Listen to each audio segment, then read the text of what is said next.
Ababibure mwiriwe neza cyangwa se mwaramutse neza bitewe n'ahantu muherereye cyangwa se n'igihe mufunguriye iyi video. Ikaze, iyi ni Shine with Scripture.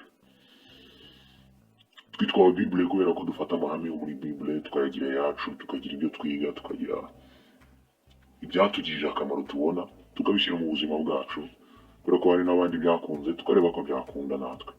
Bible ni igitabo kidasanzwe, niyo mpamvu amahame arimo atuyobora, akaba ari nayo mpamvu twitwa Ababibure hano kuri Shine with Scripture.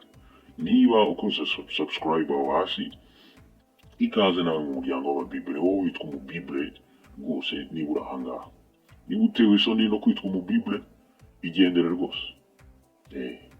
Ariko sintekereza ko ibyo byagutera isoni. Kwitwa umubibure ntabwo biteye isoni rwose. Ni nko kwitwa umuturage mwiza, gusa biteye isoni. Bible irimo amahame kandi aradufasha. Ntekereza ko abatangiye gushyira mu bikorwa ibyo tumaze igihe twiga batangiye guhinduka, batangiye kuba abantu beza, batangiye kuba abaturage beza, batangiye kuba abantu buri wese aba yifuza ko baba abaturanyi be, bakwigana, bakorera hamwe, ibintu nk'ibyo. Uyu munsi rero tugiye kuganira ku ki? Urubyiruko rw'umubibure turi kumwe. Wakora iki hagize ugusaba ko muryamana? Iyi ngingo tugiye kuganiraho. Wakora iki hagize ugusaba ko muryamana?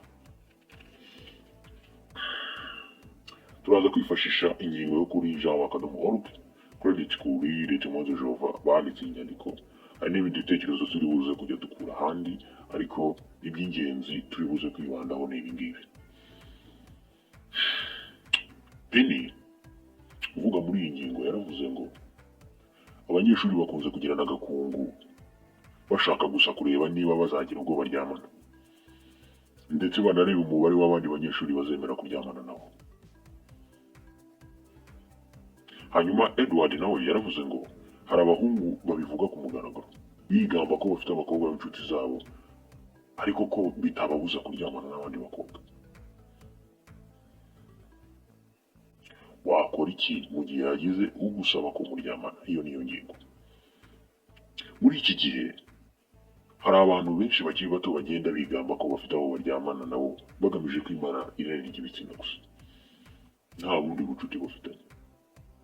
Hari n'ababa bafite abantu bakwemera kuryamana nabo igihe babishatse, batiriwe birushya ngo barabanza gukundana. Ngiyi imimerere twibereyemo muri iyi minsi. Rubyiruko, ibi ujya ubibona? Byavuzwe na Edward ndetse na Penny, n'ibi ngibi tumaze kuvuga. Birashoboka ko ujya ubibona ahantu uri, haba ku ishuri, haba ku kazi, cyangwa se ugasanga uri ahangaha nawe utekereza gutyo. Utekereza ko kuryamana n'abantu nta kintu bitwaye, nubwo waba ufite inshuti y'umuntu mukundana.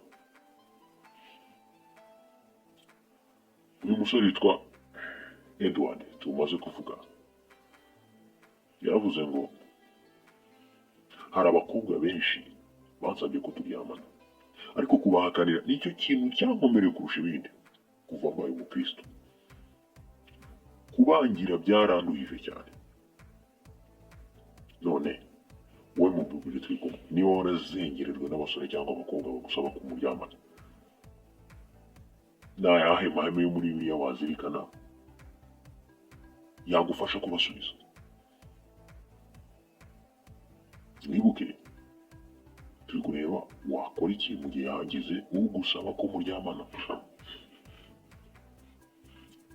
Video yibanziriza iyi twarebye ukuntu umuntu ashobora kugira icyo akora kugira ngo yirinde kwikinisha.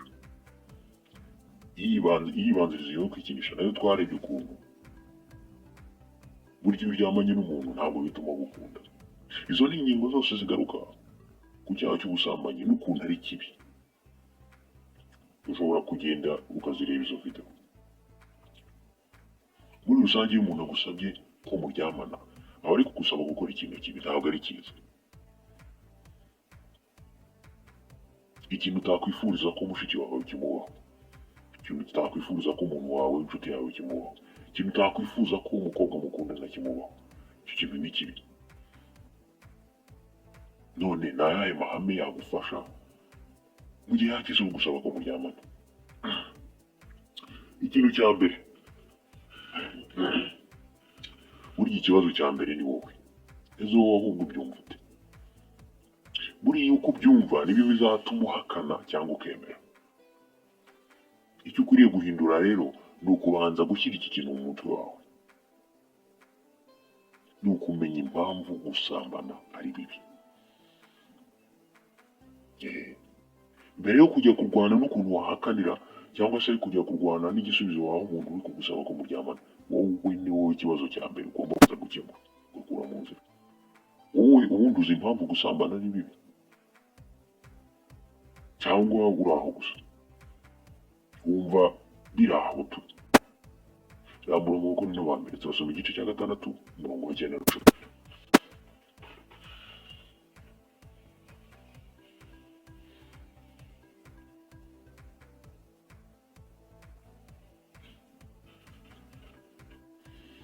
Aravuga ngo Abakorinto ba mbere igice cya 6 umurongo wa 9 na 10. Icyo cyanditswe kera kiravuga ngo iki? Niko ye, ntimuzi ko abakiranirwa batazaragwa ubwami bw'Imana? Ntimuyobe. Abasambanyi, abasenzi b'ibigirwamana, abahehesi, abagabo bakoreshwa imibiri yabo itarembaga, abagabo baryamana n'abandi bagabo, abajura, abanyamururumba, abasinzi, abatukana n'abanyazi ntibazaragwa ubwami bw'Imana. Ese wowe urabizi mbere yo kujya gushaka ukuntu uhakanira uri kugusaba ko muryamana? Ibi rero bivuzwe muri uyu murongo ni ukuri. Niyo ababikora baba bitwa ko bakundana cyangwa ari ugupfa kuryamana gusa, bombi ntibazaragwa ubwami bw'Imana. Kugira ngo rero wirinde ko umuntu ugusabye ko muryamana muhita muryamana, nuko ibanga rya mbere ni ukubona ubusambanyi nk'uko Yehova bubona. Kubona ubusambanyi nk'uko Yehova bubona, ibyo bizatuma no guhakanira ugusabye ko muryamana bikorohera. We nubona ko ubusambanyi buteye ishozi nk'uko Yehova bibona, icyo kintu n'ubundi umuntu yagusaba gukora ikintu giteye ishozi, se wowe ukagikora. Ariko ibyo bihera mu mutwe wawe. Iyo wamaze kukibona ko giteye ishozi, ntabwo waruta ugikora. Sibyo no kugikora ntiwanabirota. Karine uba muri Canada uvuga muri iyi ngingo yaravuze ngo nemera ndashidikanya ko gukurikiza inzira za Yehova ari bwo buryo bwo kubaho buruta ubundi bwose. Urumva nawe abona ko inzira za Yehova ari uko nguko zesitaye, nuko ziteye. Urumva umutwe we tayari warangije kwitegura icyo kintu, nawe rero utegura umutwe wawe.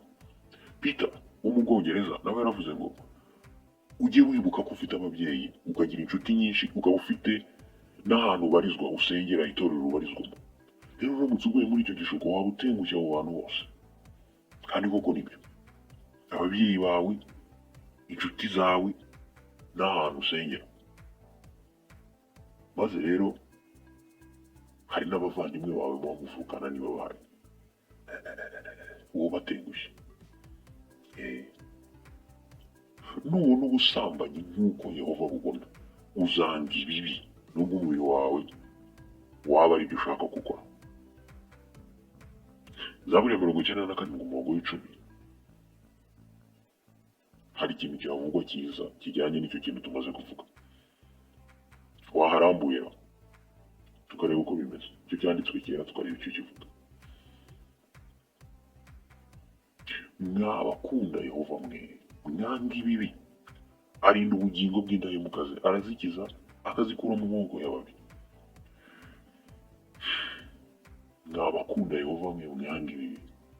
Niwitoza kwanga ikibi, ndakurahiye, ni ukuri wowe umutwe wawe uzaba witeguye neza ku buryo guhakanira umuntu ugusaba ko muryamana bizaba byoroshye, kuko wamaze kubona ko ari ikintu giteye ishozi. Umuntu ntabwo yakuzanira ikintu cy'umwanda ngo agusabe kukimubikira. Ubibona ko ari umwanda kizananuka, kinanuka kinateye iseseme, nurangiza ukimubikire. Ntabwo winakirigiriza hano, kijyane hirya. Nta nubwo watuma kwegera. Ntabwo watuma akwegera. Rero nawe nutegura mu mutwe wawe ko ubusambanyi buteye ishozi nk'uko Yehova bubona, basi aferi uzaba wayirangije. hari ikintu Yozefu yigeze gukora. Zaburi 39 n'intangiriro Pluto 39 umurongo wa 7 kugera 9. Icyanditswe kera gifite ikintu kivuga ku Yozefu yabigenje. Intangiriro igice cya 39 umurongo wa 7. Wahageze tuhasome. Nyuma yaho umugore wa shebuja atangira kujya areba Yozefu akamubwira ati reka turyamane. Ariko Yozefu akabyanga, akabwira umugore wa shebuja ati dore databuja ntangenzura mu byo yanshinze muri uru rugo, kandi nta kintu na kimwe atampaye uretse wowe, kuko uri umugore we. None nabasha nte gukora ikibi gikomeye bene ako kageni kandi nkaba rwose ncumuye ku Mana? Ngaho rero wumvise ukuntu Yozefu yabigenje. Nyirabuja yamusabaga kuryamana nawe, ariko yarabyanze. Iki gihe n'amategeko ya Mose yari atarasohoka. Rwose Yozefu iyo abikora nta tegeko ari kuba yishe, ariko umutimanama we watujwe n'Imana yitwa Yehova ntabwo wabimwemereraga. Erega ntabwo ari ngombwa ko tugira amategeko kuri buri kintu. Natwe ubwacu tuba tuzi ko ibyo bintu ari bibi. Yaramubwiye ati ibintu byose databuja yarabimpaye urusibye wowe. Kuki atakumpaye se? Nuko umugore we. Yozefu yagize ubutwari bwo kutagwa mu gishuko cy'ubusambanyi, ariko ikintu cyabimufashijemo umutwe we yari yarawutoje. Yari azi ko icyo kintu akurikije uko Yehova abona ibintu, yabonaga nawe ko giteye ishozi. Niyo mpamvu atigeze, usibye no kugikora ntiyari no kurota kugikora. Tegura ubwonko bwawe, tegura umutwe wawe. Nubitegura bizatuma irari ritaganza amahame washyizeho, ritaganza uwo mutwe wawe umwanzuro wafashe. Iki ni ikintu cya mbere wakora kugira ngo ubashe guhagarara neza mu gihe hari umuntu ugusabye kumuryamana. Ikintu cya kabiri wakora, jya uterwa ishema n'ibyo wizera. Undi ntibisanzwe ko abakiri bato bashyigikira kandi bakavuganira ikintu bemera. Mu kintu ukunda, ibiryo ukunda, lifestyle ukunda kubaho, lifestyle bigereranye n'uburyo wahisemo bwo kubaho, sibyo? Aho ukunda kugenda, ibyo ukunda gukora, ikipe ukunda, ibyo ni ibintu ushobora kurwanira kugera ku munota wanyu mukanabivuganira. Ariko se kuki bigera ku kuryamana n'umuntu ukamera nk'imboga zikubiswe n'umwuka? Bo ntabwo ari uburyo wahisemo bwo kubaho. Niba warahisemo ngo sinshobora kuryamana n'umuntu ntarashyingiranwa, kuki ibyo bigutera isoni zo kubivuga no kubivuganira? Bishyigikira amahame y'Imana binyuze ku myifatire yawe. Ari no mu Budage yaravuze ngo jya uvuga hakiri kare ko ufite amahame mbwirizamuco ugenderaho. Usibye ko n'ubundi n'abantu barabireba bakabimenya. Uba ubizi ko n'abantu basaba ibintu byo kuryamana n'abantu, ababizi ati hariya nakandirayo, hariya sinakandirayo. Kubera iki? Imico y'umwuga. Ariko uzi ko iyo ukurikiza amahame y'Imana bigeraho bikakujya mu maraso, n'umuntu utareba akinukiriza akabyumva, akavuga ati uyu muntu afite amahame akaze, ntabwo namukira. Vika wo muri Leta Zunze Ubumwe za Amerika yavuze ngo abahungu twiganaga mu mashuri yisumbuye bari bazi uwundi we, bari bazi neza ko kugerageza kunshuka yari ukurushywa n'ubusa. Kuvuganira ibyo wizera burya ni ikimenyetso kigaragaza ko umaze kuba umukristo ukuze mu buryo bw'umwuka. Kuba umukristo ukuze mu buryo bw'umwuka bisobanura ikintu, kuba umukristo wa nyawe, ugezaho noneho ufitanye connection n'Imana, muhuza kubera ko muba mumaze kumenyana.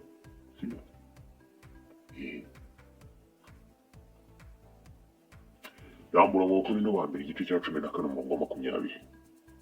Iki cyanditswe kera kigufashe gutekereza cyane ku bijyanye no guterwa ishema n'ibyo wizera. nk'uko uterwa ishema n'ikipe ufana, ugaterwa ishema n'ababyeyi bawe, ugaterwa ishema n'ukuntu ubayeho, uterwa ishema n'amahame akugenga ibyo wizera. Abakuru n'ababiri igice cya 14 umurongo wa 20.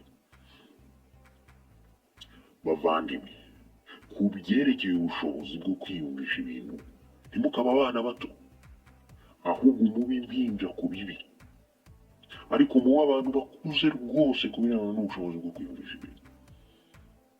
Jya umuntu ukuze ku birebana n'ubushobozi bwawe bwo kwiyumvisha ibintu, hanyuma nibigera ku kibi ube uruhinja. Ibyo bizagufasha guhagarara neza igihe hari ugusabye kumuryamana. Iyo wumviye Imana yitwa Yehova, dore ikintu kiba mu Migani igice cya 27 umurongo wa 11. Mwana wanjye, gira ubwenge kandi ushimishe umutima wanjye, kugira ngo mbashe gusubiza umwuka. Iyo imyifatire yawe ibaye myiza, ishimisha umutima wa Yehova. Ibyo rwose jya ubizirikana, jya uterwa ishema n'ibyo wizera. Izo ntambwe ebyiri tumaze kuvuga, kumenya impamvu gusambana ari bibi no guterwa ishema n'ibyo wizera, bizagufasha guhagarara neza mu gihe hari ugusabye ko muryamana. Icya gatatu, komera ku mwanzuro wafashe. Guhakana buriya ni byiza, icyakora hari abashobora kukwibeshyaho bakibwira ko ushaka ko bakwinginga. Hari umuntu uvuga oya ikaba atari oya, wagenda ukamwinginga akavuga yego. Kuri iyo ngingo, Joy yo muri Nigeria hari ikintu yaravuze ngo ibyawe byose hakubiyemo uko wambara, uko uvuga, abo uvugana nabo n'uburyo usabana n'abantu, byose byagombye kugaragaza ko udashaka kuryamana nabo. Ntukavuge ko udashaka kuryamana n'abantu, ariko mu myifatire yawe n'ukuntu wambara bigaragaze ko ushaka kuryamana nabo. Wambara ute? Niba wambara utuntu turi sexy, hari ibintu umuntu aba yambaye ukabona ntabwo yambaye gusa, ngo nanone ukabona ibintu bye birakurura abantu cyane. Ibyo niba uhakana ko utaryamana n'umuntu ariko ukambara ibyo bintu, ubwo ni ubutumwa bundi buri gutanga. Uko uvuga, imvugo yawe imeze ite? Nayo abantu bashobora kuyishidikanyaho. Uri wazi rwose, uraganira nta kibazo ibintu byose, cyangwa imvugo yawe nta mvugo nyandagazi ziba zirimo, ntiwemera kuvuga ibintu nyandagazi. Abo uvugana nabo ni bande? Niba abantu n'ubundi bikundira ibyo bintu biri aho ngaho. Ese uburyo usabana n'abantu urarengera, cyangwa ushyiramo ikinyabupfura cyinshi bigaragaza ko hari imipaka utakwiriye kurenga? Ibyo bintu byose abantu barabireba. Rero byagombye kuba bigaragaza ko utifuza kuryamana n'abantu. Byagombye kugaragaza ko ukomeye ku mwanzuro wawe wo kutiyandarika.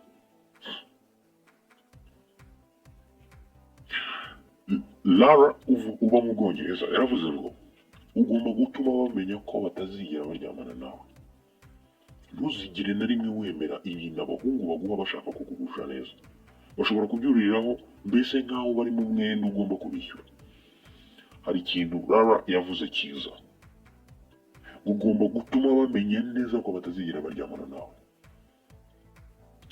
Ugomba gutanga isomo kandi ucecetse. Niya mindset twavuze hejuru, IQ yawe igomba kuba iri hejuru. IQ yawe, imitekerereze yawe, imyambarire yawe, aho mugendana, bagomba kuba batanga ubutumwa kabone n'ubwo wowe nta kintu waba wavuze, ku buryo batazigera batekereza cyangwa banarota ko bazigera baryamana nawe. Ntuzigere wemera ibintu abahungu baguha bashaka kukugusha neza, kuko bashobora kubyuririraho wenda nk'aho bari mu mwenda ugomba kubishyura. Ako kantu kazirikane kandi kazagufasha. Uzirikane ko turi kuri cya kintu cyo gukomera ku mwanzuro wafashe. Uwo mwanzuro Imana yitwa Yehova izagufasha kuwukomeraho. Dawidi umwanditsi wa Zaburi ashingiye ku byamubayeho yaravuze ati, Zaburi ya 18 umurongo wa 25, ku muntu w'indahemuka uzaba indahemuka, ku muntu w'indakemwa uzaba indakemwa. Yehova azagukikira, numubera indahemuka nawe azakubera indahemuka. Mu Ngoma za kabiri igice cya 16 umurongo w'9, iki cyanditswe kera kiraguhumuriza. Kivuga ngo iki? Ingoma za kabiri igice cya 16. Turasoma icyanditswe kera kiri ku murongo wa 9.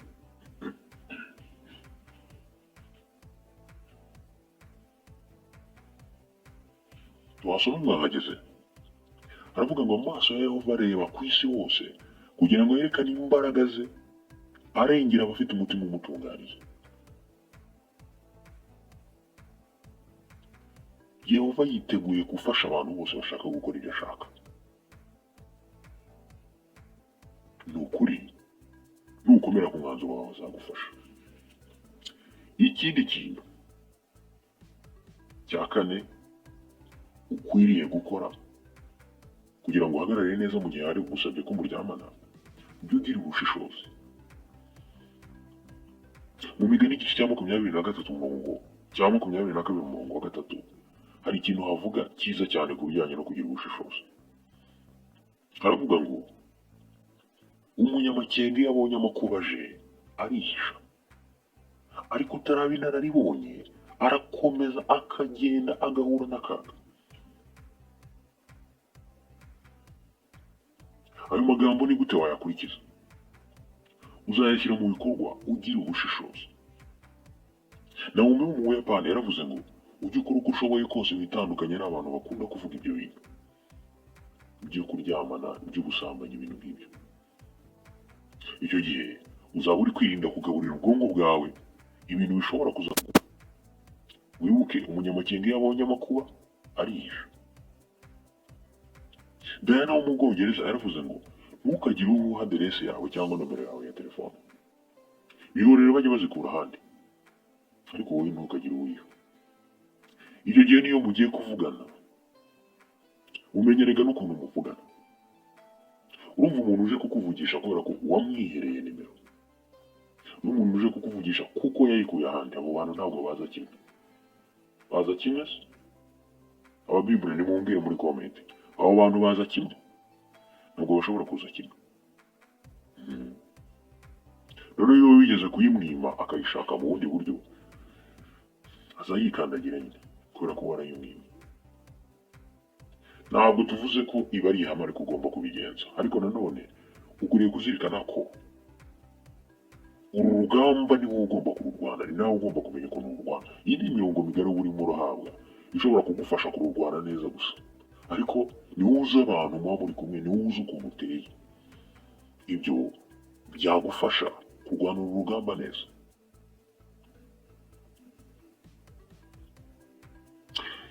Jya ugenzura neza ibyo uvuga, uko witwara n'abo mugendana, ndetse n'ahantu ukunze kujya. Genzura neza ibyo uvuga, uko witwara n'abo mugendana, ndetse n'ahantu ukunze kujya. Hanyuma wibaza uti ese aho njye sinaba mfite ibyo nkora wenda ntanabizi bishobora gutuma abandi baza kunsaba ko turyamana? Igenzura urebe niba ntawuha urugwaho rwo kugira ngo agusabe ko muryamana.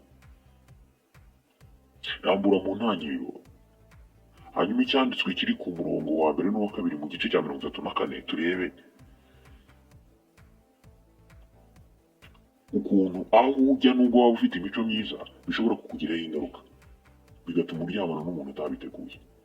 Rambura mu ntangiriro, icyanditswe kera cyo mu ntangiriro igice cya 34 turasoma umurongo wa 1 n'uwa 2. Hagere ihute uhagere rwose.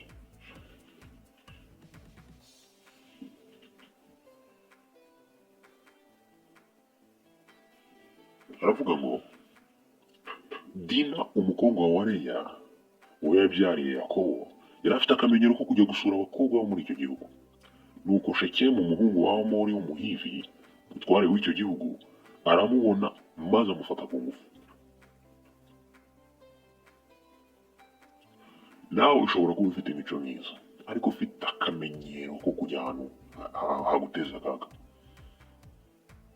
Nawe usibye no nta nubwo aho ngaho bashobora no kutagusaba kuryamana nabo, bashobora no kugufata ku ngufu. Ufite imico myiza ni byiza, turabishima, uri umubibure w'umwana mwiza, ariko se uba uri hehe? Ahantu uri ntihaguteza akaga. Kugira imico myiza ntibihagije gusa, ahubwo reba n'ahantu uri bizagufasha kwirinda kugira uwo muryamana kandi utabishaka, kandi wariyemeje kuzaryamana n'uwo muzashyingirana. Ujye wibuka ko Yehova abona ko gusambana ari icyaha gikomeye. Nawe rero nuko ukwiye kubibona. Nukomeza gukora ibyiza uzagira umutima nta mukeye imbere y'Imana kandi uzagaragaza ko wiyubaha. Nk'uko umukobwa witwa Karoli yabivuze, yarabajije ngo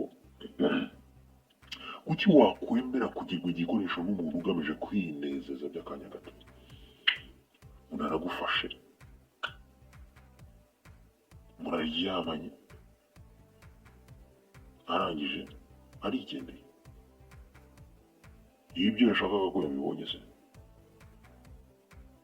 agasigara kubona nk'umuntu uri aho gusa. Kuki wakwemera ko umuntu akugira igikoresho agamije kwinezeza by'akanya gato? Jya maso urinde imishyikirano myiza ufitanye n'Imana yawe yitwa Yehova. Nizere ko mwatangiye kugirana imishyikirano, sibyo? Iyo Mana niyo yaturemye twese, kandi niba umaze igihe ufitanye imishyikirano myiza n'iyo Mana yaturemye twese, reba nk'igihe biba byaragutwaye, nk'igihe biba byaragutwaye n'akanya kawe n'ibintu wigomwe byose, maze inkonkobotsi ikaza ikagukonkobokana, n'imbaraga byagutwaye ukabisenya, ukabisenya mu minota mike kabisa. Kubera icyo kintu wubatse gisigasire, reba ko cyakomeza gusigasirwa. Uko kwiyubaha kwawe wigutesha agaciro, uko kwiyubaha kwawe icyo cyubahiro uzagihe uwo muzashakana. Ndababwira umuhungu cyangwa umukobwa, usibye ko abakobwa hano nibo baba babwirwa cyane kurushaho, kuko abakobwa babasaba abahungu ko baryamana, nawe urabizi ko ari bake. Ubizi ko ari bake se?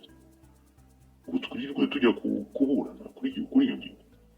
Abenshi mu basabwa kuryamana n'abantu ni abakobwa babisabwa.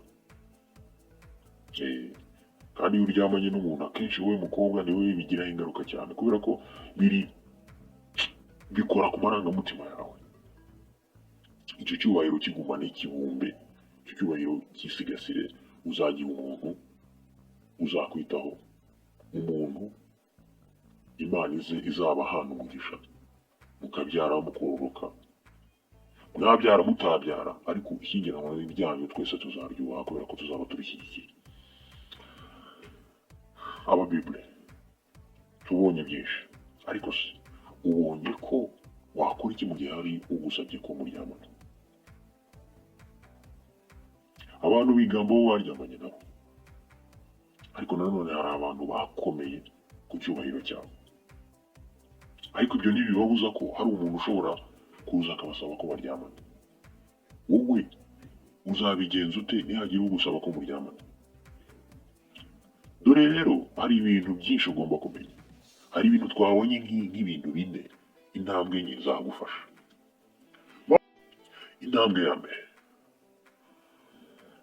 wowe ugomba kubanza gutegura umutwe wawe. Menya impamvu ubundi gusambana ari bibi. Kuki gusambana ari bibi? Abakorinto ba mbere igice cya 6 umurongo 9 n'10 twabonye ko umuntu usambana atazaraga ubwami bw'Imana. Waba ubikora ubishaka n'uwo mukundana cyangwa ubikora byaho gusa kugira ngo wimarire, abo bombi ntibazaraga ubwami bw'Imana. Niba rero ubona ko gusambana ari ikintu giteye ishozi nk'uko Yehova nawe akibona, icyo gihe uzaba wamaze gutegura umutwe wawe, bityo guhagarara neza mu gihe hagize ugusaba kuryamana nawe bizakunda, kubera ko mu mutwe wawe hari umwanzuro wamaze gufatira icyo kintu. Umuntu aje kukubitsa ikintu kinuka giteye isesemi, nta nubwo watuma kwegera. Kubera iki? Kiranuka giteye isesemi. Nawe niwumva ko ubusambanyi ari ikintu giteye ishozi mu maso ya Yehova, bizagufasha guhunga icyo kintu. Yosefu yaragihunze kandi byarakunze. Nawe witegura umutwe wawe, bizatuma umubiri wawe uguhatira gukora icyo kintu utarusha imbaraga umutwe wawe witeguye icyo kintu kuva kera. Iyo ni intambwe ya mbere twabonye. Intambwe ya kabiri yagufasha guhagarara neza mu gihe hari ugusabye ko umuryamana. Jya uterwa ishema n'ibyo wizera. Duterwa ishema no kuvuganira abantu dukunda, ibintu dukunda, cyangwa se ibindi bintu dushyigikiye. Ibyo rero ugomba kubikora no ku byo wizera. Niba wizera ko ubusambanyi ari ikintu kibi, tokesha cyane rwose. Amahame y'ubwirizamuco ugenderaho, tuma abantu babona ko uyubaha nawe ubwawe. Imico yawe igaragaze neza ko uyubaha cyane. Ibyo bizagufasha kugira gute? Bizagufasha guterwa ishema n'ibyo wizera. Hanyuma washaka kugushuka ngo muryamane, birangiriraho. Wenda ushobora kuzaza undi, ariko wowe undi utabizi nyine. Gusa nanone hari ibintu uba ugomba gukora ku buryo n'umuntu n'utashobora kureba ngo bibone yinukiriza akabyumva. Guterwa ishema n'ibyo wizera. Intambwe ya gatatu twabonye, komera ku mwanzuro wafashe. Niba waravuze ko uzaryamana n'umuntu ari uko mushyingiranywe, uwo mwanzuro wukomereho. Ariko nanone ntugakomere ku mwanzuro ngo ariko ibyo wambara, ibyo uvuga n'uburyo usabana n'abantu bigaragaze ko uri aho ngaho nawe. Oya. Tuma abantu babona ubutumwa bugaragaza ko badashobora no kurota kuryamana nawe.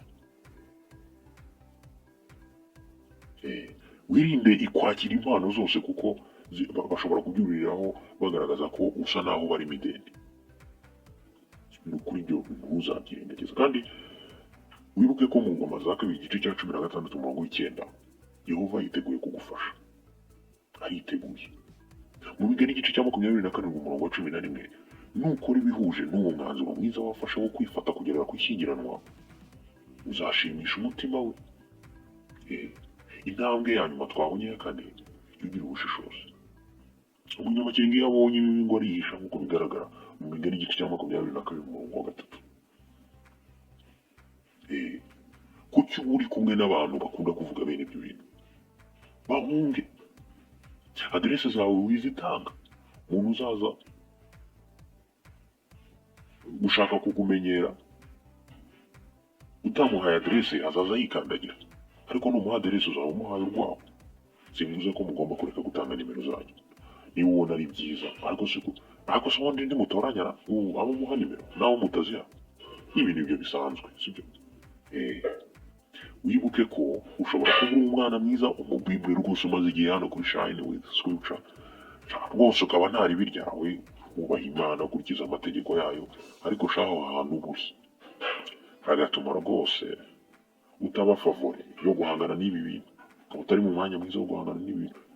Dina yari umukobwa mwiza, ariko yari afite akamenyero kabi ko kujya kureba abakobwa batagenderaga ku mahame y'ubwirizamuco nk'ayo yagenderagaho.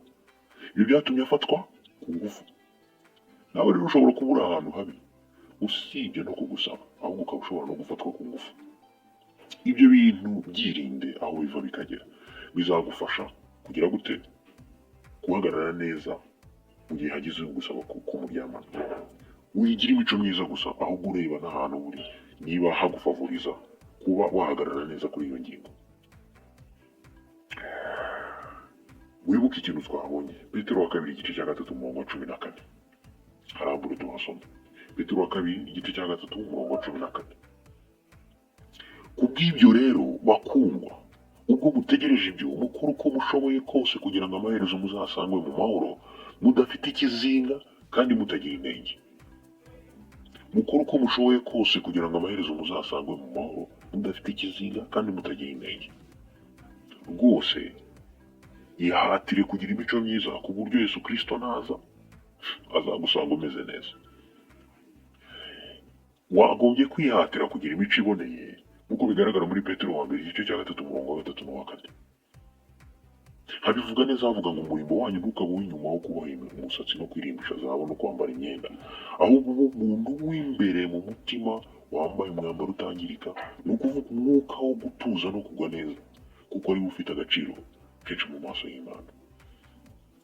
Imyitwarire yawe n'imico yawe bigomba kuba ari ibintu biboneye. Kuzarushaho kugira imico myiza ni nako uzarushaho gukundwa n'abantu b'imico myiza. Aka kantu reka tukavugeho, twe kugenda gutyo gusa. Iyo ufite imico myiza, gahoro gahoro uko ugenda uyimakaza ifata umwanya mu buzima bwawe, nawe ukurura urubyiruko rw'iki gihe nirwo rubivuga neza ngo attracting, cyangwa se nawe ukaba attracted ku bantu bafite imico nk'iyawe. Sibyo? Ibintu bisa burya birakururana. Imico yawe myiza ikururana niya bitangira kugenda gahoro gahoro. Ba bantu bagusaba kuryamana nabo ugenda ubajya kure. Iyo gutera intambwe yo kugira imico myiza, ugenda uhunga abantu bagusaba kumuryamana. Icyo gihe rero bigufasha kugira gute? Bigufasha kwirinda ibigeragezo aho biva bikagera. Urushaho kugira imico myiza ni nako uzarushaho gukundwa n'abantu b'imico myiza. Hanyuma abo bantu nabo bazaza bagufashe gukomeza kuba umuntu mwiza, bityo ugenda usiga kure bya bindi twavugaga bishobora gutuma abantu bagusaba ko uryamana nabo. Yehova ashaka ko wazakora imibonano mpuzabitsina ari uko umaze gushaka.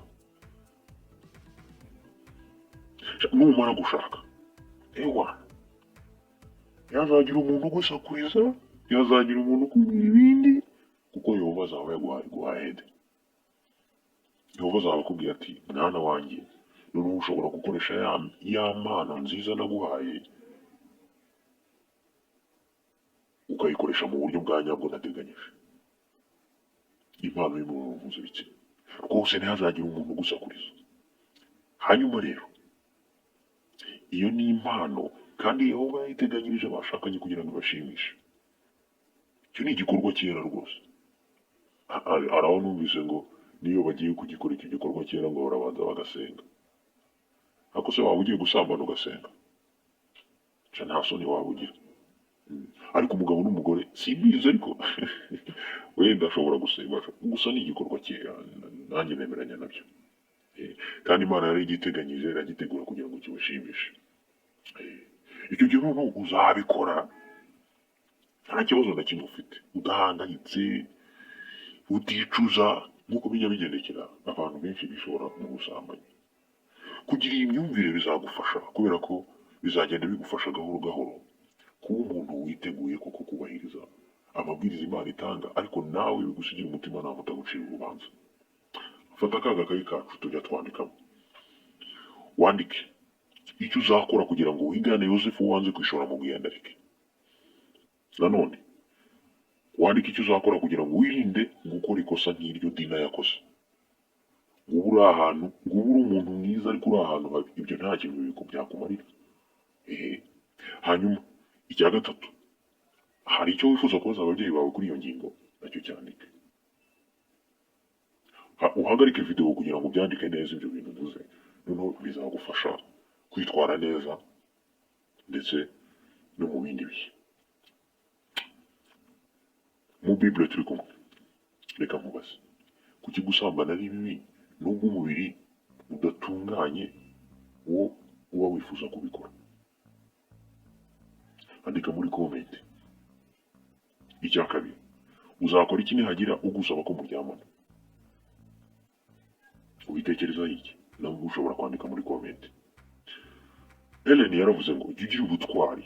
Hari umuhungu wigeze kumbwira amagambo yerekeza ku bitsina, ariko nahise mureba nabi cyane, ndamubwira nti mvaho, maze mpita nigendera. Nawe jya ugira ubutwari. Iyo usambanye buryo uba witesheje agaciro cyane.